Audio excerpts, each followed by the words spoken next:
ताली। जेकर पास नहीं है हाथों बैठे रहे खाली। खाली खाली बाबा खाली खाली। दो दिन के जलगानी संगी जाना हवे खाली। शिव जी की भक्ति माँ संगी आज बजा ले ताली। ताली ताली बाबा ताली ताली। जेकर पास हाथ दूठन वो बजा ही ताली। जेकर पास नहीं है हाथों बैठे रही खाली।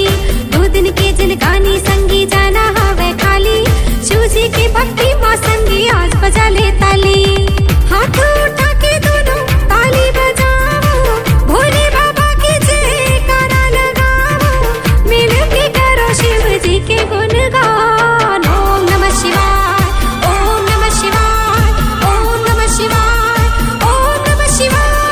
ओम नमः शिवाय ओम नमः शिवाय ओम नमः शिवाय ओम नमः शिवाय।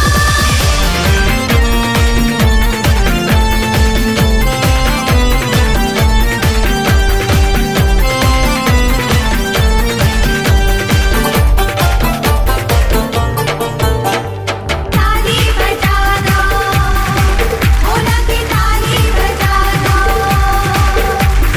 ताली बजाना शिव की ताली बजाना। सुंदर मुख देहे भोले है बोले बर जयकारा। जय शिव शंकर गूंजे आरा पारा। आरा पारा गूंजे आरा पारा। नाम जपो भोले बाबा